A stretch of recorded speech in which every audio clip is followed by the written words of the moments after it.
We're going to do another Oceans. What? You guys are doing another one? But, now we're old. So it's going to be like mostly just trying not to crap yourself. That wasn't really a bucking. That was an offensive lineman duck walk, get the hips in there. I wish it would have been more of the bucking action. I don't think Dom was ready for it. There wasn't much thrust in there. Get this.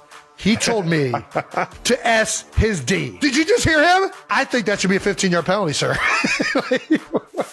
Is there an interim coach? Bring Eli back. Eli. Jason, I dig you, man. You're a Hall of Famer. Travis, you broke me, man. You take these big beaters you got, you put them into that middle of the chest. I'm remembering you telling me to put my beaters in his chest. I'm a basket weave guy myself. This is our greatest episode ever. Welcome back to New Heights. Ladies and gentlemen, boys and girls, a Wondery show brought to you by Yeti. Oh, Nice. Yeti coolers. Nice. And on everything else that Yeti makes now. Gotta love those. Yeah, that was nice. We're your hosts. I'm Travis Kelce, my big brother, Jason Kelce, out of Cincinnati, University of Cincinnati, Cleveland Heights, Ohio, as most of you know. Cincinnati. Football. Hasn't been our year. These past 3 games really took a turn for the worse, boys. But yeah, we're bowl eligible, so go have some fun with the gang and whatever bowl you end up in. What was your favorite non-big bowl game you went to? My favorite bowl, low key. Which one? Still to this day. You didn't get to go. No. International Bowl. It was in Toronto, Canada. Well, yes, because you went to fucking Toronto. We went to Toronto. I was still not 21, and the legal age for everything there was 18. And we just It's convenient. had a fucking blast. It's real nice. It was great. What gifts you get at the old International Bowl? I had a duffel bag that was leather that I had for forever. I still might have it. It was a great leather duffel bag. Had a nice little maple leaf on the front of it. Ooh, I do remember seeing that one. That was what It was where a the good fuck that duffel. came It was a from. good duffel. Let's get back into what we're here for, and that's the podcast. I'm Travis Kelce. This is my big brother Jason Kelce out of Cleveland Heights, Ohio, like we already said, and this is my brother being a militia member. That's right. Jason got up to New England this past Monday. Yeah, they taught me how to fire a musket. I don't think I actually got anything to come out of the muzzle. Like the pan definitely caught, which is where you put the gunpowder in. Yeah. And that clicked, but I didn't see anything come out the end. And the whole time Michelle was talking about how much recoil these guns had. And I fired it and I felt zero recoil. I'm like, this thing I don't think it fired. And everybody's like, no, it fired. I'm pretty sure it didn't fire. This is hilarious. I was so excited. I mean, I still was. You're a little fucking stiff. Jesus. Well, I was trying to be militaristic in my stance. Is that a real word? Yeah, yours didn't fire. Yeah, but if you look where the pan is by my face, like that's where the gunpowder is. That it catches the flint. So that ignited, but whatever was in the barrel didn't ignite. So I don't know what went wrong. I think this is probably pretty common with these older weapons. I think they misfired quite a bit. Would hate to have that happen when you're in the line of fire. No doubt. Fucking one of those daggone red coats across from you, and then you're trying to fucking put one right between his eyes. I don't know what I'm talking about. Trav, we need to go road bowling. Road bowling. So road bowling is a sport in Ireland. It's old as shit, where they take what used to be a cannonball. Now it's a 28-ounce piece of iron ball, and you roll it down the road. And the goal is to go past a line in the road in as few attempts and throws as possible. So kind of like golf. I'm following. And there's a lot of Irish guys that yell things that you don't really fully understand, but it's electric as fuck. And part of the game is betting. Like you don't play the game unless there's a stake put up. So everybody bets on the 2 teams that are bowling. Then you go out there and you just throw a fucking piece of metal down the road, and then it'll get lost in the leaves, and they bring out the magnets and they try and find it with the magnets. Hilarious. Dude, it was fucking a blast. It was so fun. Were you a overhand thrower, underhand thrower, side armor? Everybody throws underhand. It's probably too hard to throw overhand and do it accurately. You just don't get the same spin. You want the spin to. I think it's more that it's top spin. You don't want backspin. I think if you saw the heaviness of this thing, you would understand why. Here we go. That was a really shitty throw. I was going to say that looked like it wasn't good. It wasn't good. Right. This dude right here, Sean, he was my partner. Fucking awesome dude. Some of these guys like styles for throwing. Dude, watch this guy, Darren. Watch this. Dude, they get into it, man. Fucking full extension. The crow hop into the skip. Bro, I got to get my form way better. It was not impressive. Are least. you even a fucking athlete, Jason? Dude, it was wet. It was slick. These guys are impressive. You got to play off the ground.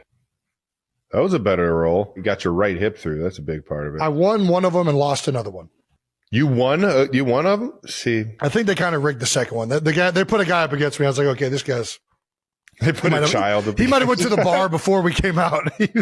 He's seeing a fork in the road. He's like, I don't know which way to throw this thing. We went to. Dude, my guy Connie was down there. Every time you would throw it in, it was a good. I didn't know. The only way I knew whether it was good or bad was just with how much noise Connie was making. Every time it was a good throw, I'd be like, there you go, Lonnie. Like, it was fucking hilarious. It was electric, bro. I think that was half the reason the sport was fun. I don't even know if I want to go without Connie at this point. Yeah, no, it sounds like you need the environment. And then we went to this amazing pub, the Irish, it was the Red Rose Irish pub where, I mean, dude, I was getting so many flashbacks to Irish pubs going into growing up. You could tell this is just like a community staple. Great vibe. People are singing in the middle of the bar. And then I got to teach this kid some D-line moves. Check this out.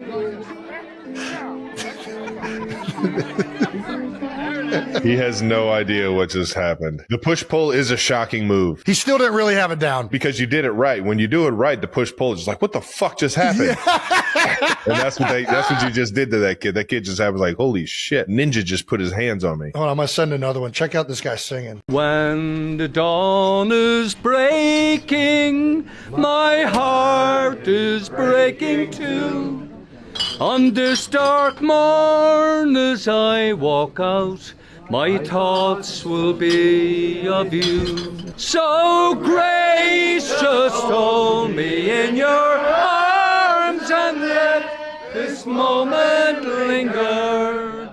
They'll take me out at dawn and I will die. With all my love I'll place this wedding ring upon your finger. Now that's a bar. God damn, that was fun. It was a blast. Well done, Boston. I was going back and forth on whether I was going to sing a song. The only Irish song that I really know is one that I sing to the girls. It's from Ballad of Buster Scruggs. Tell me it. You want to hear it? Yeah. God damn. As I was a-walking down by the loch. Going into a character here. As I was a-walking one morning of late. Okay. Who should I spy but my own dear comrade, wrapped up in flannel, so hard is his fate. I boldly stepped up to and kindly did ask him, why are you wrapped in flannel so white? My body is injured and sadly disordered. I can relate. All by a young woman, my own heart's delight. Oh, had she but told me when she disordered me, had she but told me of it at the time, I might have got salts or pills of white mercury. Now I'm cut down in the height of my prime. Oh, no. Get 6 pretty maidens to carry my coffin. 6 pretty maidens to bear up my pall, and give to each of them bunches of roses, so they may not smell me when they go along. And then I say, good night, Wyatt. And then I won't leave. Dude, that left me speechless. Jason, when the fuck did you ever learn that? I like singing to the girls at bedtime. I'm a big fan of telling stories. Here's the thing. There are so many fucking kids books. And I'm going to be honest. Tell me it. Tell me your honest opinion of them. Here's the honest opinion. Every rundown schmuck with a fucking typewriter can make a children's book these days. And I don't think that everybody should be having children's books.